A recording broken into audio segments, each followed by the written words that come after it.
Halo warga sepak bola yang gampang diadu domba. Kali ini menarik nih, gue mau komentarin Coach Justin yang dia bilang pelatih itu nggak salah ya. Ini ada videonya nih.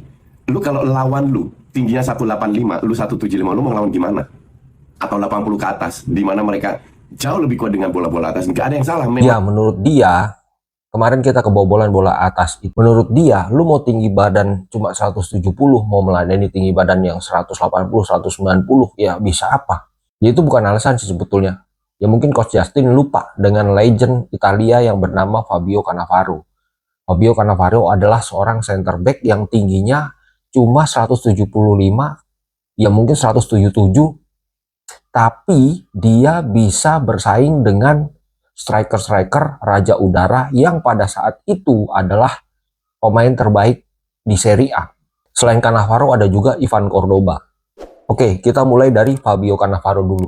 Fabio Cannavaro adalah lulusan Akademi Parma. Kemudian dia berpindah ke Inter Milan, pernah juga bermain di Juventus, Real Madrid, kemudian kembali lagi ke Juventus.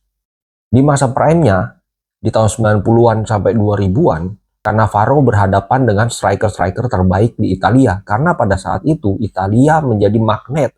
Dia adalah liga terbaik di dunia. Raja udaranya di Italia waktu itu ada Oliver Bierhoff.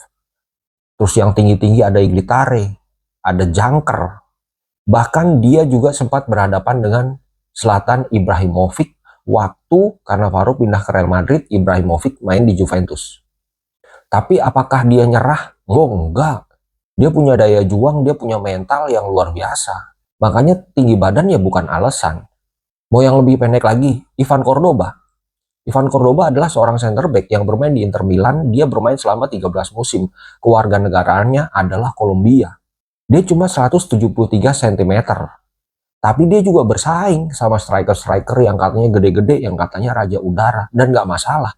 Dia bisa bertahan di Inter Milan 13 musim. Bahkan dia menjadi kapten kalau Javier Zanetti absen. Mau yang terbaru lagi. Kemarin mungkin ada yang lihat waktu Real Madrid lawan Manchester City. Asensio yang tadinya wingback kanan digeser ke tengah menjadi center back.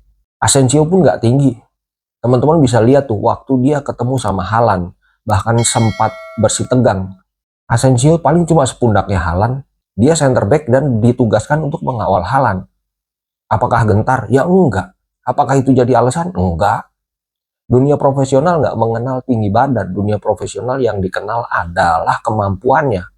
Makanya di sini kan yang dikomplain sama para supporter, antisipasi bola atas.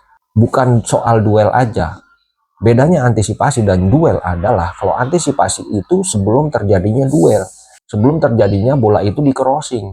Misalnya sebelum crossing berarti kan harus ditutup dulu. Bagaimana caranya biar nggak crossing dan bagaimana caranya biar jangan sampai terjadi duel.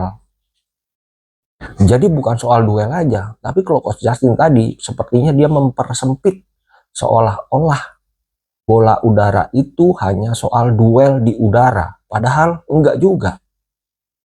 Sebelum itu kan bisa diantisipasi.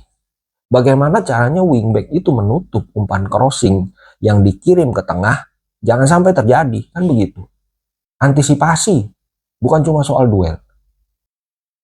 Kalau di dalam negeri, kita bisa lihat Bambang Pamungkas, tingginya cuma 170, tapi soal duel udara, dia rajanya. Lagian center back kita juga nggak pendek-pendek amat, nggak sependek Bambang, nggak sependek Cordoba, nggak sependek Fabio Cannavaro. Center back kita sudah diseleksi, selain dari skill, dari kemampuan bermain bola, dari tinggi badan juga sekarang itu sudah masuk dalam kriteria untuk masuk tim nasional. Ya gue nggak tahu kenapa ya Coach Justin kok sampai segininya banget bela si IS.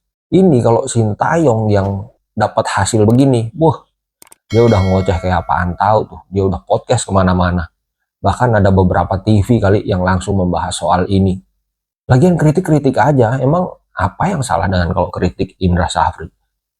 Nggak usah nyalain, kritik aja kasih masukan. Nggak usah dibelain juga. Toh misalnya masukan saat ini itu berguna di saat pertandingan selanjutnya dan pertandingan selanjutnya menjadi lebih baik. Misalnya di saat nanti ketemu Uzbekistan dan kita permainannya berkembang, syukur-syukur bisa menang. Kan kita juga yang senang. Timnas kita dapat hasil positif, rakyat Indonesianya senang dan punya harapan untuk maju ke babak selanjutnya. Jadi waktu ketemu Yaman di terakhir masih punya semangat karena masih punya peluang. Ini TC udah di mana-mana. Persiapan juga sudah lama banget. Kemudian kemarin hasil waktu turnamen uji coba dibelain juga, katanya itu disimpan. Kenyataannya begitu terjun ke ajang resmi, ya begini kan, babak belur. Kemarin kalau lu kerasin tuh coach, ya mungkin akan ada evaluasi lebih keras dari yang sekarang. Ingat, ini bukan soal duel, tapi antisipasi bola atas. Jadi sebelum crossing nih, sekali lagi gue ingetin, sebelum crossing itu bagaimana caranya dicegah. Lu udah sentimen sama komentar netizen, jadi semua yang dikomentari netizen itu seolah-olah benci. Ya padahal enggak.